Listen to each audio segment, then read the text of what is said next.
I'm Tammy Wyant, and I run the cafeteria here with the help of all my wonderful lunch ladies. So I know you guys want some information about the cafeteria.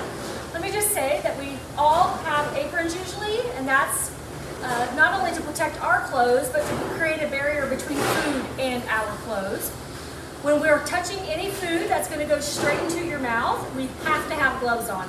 Now we wear them all the time, anytime we're touching food of any kind, but you only have to have them on if you're going to touch food that's raw or going to go straight from the serving line into somebody's mouth. You have to have gloves on.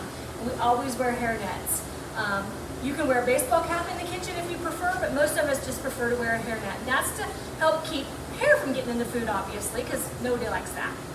So I know that you guys are talking about assembly lines, and the kitchen's full of assembly lines. We do assembly lines all the time.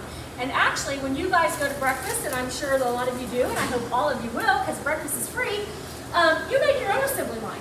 You start down here, and you pick out something, and then you pick out something else, and then you pick out a milk, and that's your assembly line. That's a little assembly line, but you assembled breakfast all by yourself. And you guys do that down there, and the big kids up here do that as well. When we serve you lunch, and we have something in each one of these spaces, and you're over there, you are helping us assemble your lunch. We're making an assembly line. So you're going to pick what you're going to eat today. Let's just say it was pizza, and then you're going to say, I'd like carrots, and then I'd like peaches. That assembly line, make your lunch. And then you take your lunch, and you get your milk, and you've made the assembly line. So I have an assembly line going back there in the back of the kitchen right now with Miss Maggie. Actually, I think Miss Maggie is done with her assembly line. Miss Maggie assembles some grab-and-go bags up here. So she'll take a fruit and a vegetable, a sandwich. She'll put that all in a bag. She lines everything up, puts one thing in a bag, the other thing in a bag, the next thing in the bag, and she creates an assembly line. Later today, we're going to build cheeseburgers. And when we do cheeseburgers, that's an assembly line for us. We will have the meat and the buns on the table. Somebody will put the meat, the bun, the cheese, and pass it on, and we'll put it in a bin. So there'll be like 3 ladies working here, and they'll be assembling cheeseburgers in an assembly line. So that's kind of how we do a lot of things here in the kitchen. We work as a team. Sometimes when we put groceries away, we'll make an actual physical line with our bodies and move the boxes from one person to the next person to the next person to get them into where they belong. So that's another sort of an assembly line where we're assembling, putting away our groceries. But that's a big part of what we do in here. And also I hear the dishwasher's running, and that's another sort of assembly in a way where we're actually disassembling. We're taking your dirty trays, taking everything apart, and then pushing them through the dishwasher to come out the other end so we can use them again. But there will be 3 people, 2 to 3 people in there working together as a team and a line. One person's washing, one person's getting them off of the clean line, and another person's putting them away. So we work as a team all the time, assembling and unassembling things here in the kitchen. What about your food quality? Does it have to be heated to a certain amount? It does, and it depends on what it is. Anything that is reheated has to be 165. So anytime that you reheat anything, 165. All your other products depend on what they are. Chicken, any kind of poultry sort of dish, turkey, that sort of thing, all 165. There are other products like your pork products, they can be 145. Some of your ground beef product, or some of your beef products can be 155. If it's ground beef, it needs to be 165. But we use, I'll show you. In the kitchen, you'll find several places where we have our thermometers. So these are our thermometers, and we check everything. We have to write every temperature down that we take. That's part of the law from the Board of Health, that we have to write down all of our temperatures. We also, before we use this, every time you get ready to use this, you've got to clean it.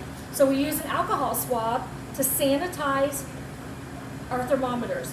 And then they're digital thermometers, so you can take your temperatures of every single thing that we make. Not only do we take it when we cook it, after it's on the line, at least once during the food service, so once during the time that the girls are serving lunches, they will have to take those temperatures again to make sure that those tables that your food is sitting in when you order your lunch, to make sure that they're staying hot enough. We also have thermometers inside of every cooler and freezer that we have for the exact same reason. Coolers and freezers all need to be somewhere between 35 and 41. If they get past 41, they're way too warm and your products are gonna start going bad, so you gotta get that fixed very quickly. If they go under 32, they're gonna start freezing. So you don't want that either. So we actually take temperatures twice a day on every fridge and every freezer and the milk coolers in both schools, every day, twice a day, to make sure that those things are staying in temperature. Thank you. You're welcome. Okay, so I'm back. Lunch ladies do a lot of math, so if you ever aspire to be a lunch lady, you need to pay attention to math class. So what we do when we make your lunch, and I'll just show you one of our papers. We do these every day for lunch and every day for breakfast at both schools.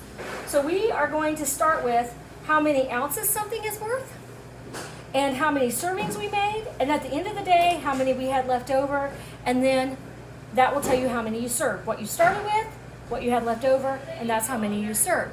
And those numbers need to sort of match when you, so let's say if I make 100 pizzas, and this paper tells me I served 90, I should have 10 pizzas still left back there. And if I don't, then I need to find out why. The other thing that we use a lot of math for is there are limits on how many calories and how much sodium and how much fat you're allowed to have each day. So part of my job every day is to figure out how many calories are on each of the items that are going to go on your tray, and how much sodium is in each of the items that go on your tray.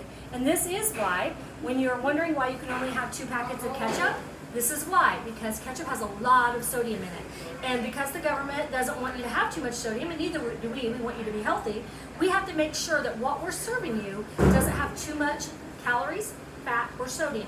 So I do a lot of math, always trying to get your menu together. So when your menu's done, it looks like this, but it starts like this craziness. So we do a lot of math in the cafeteria every single day.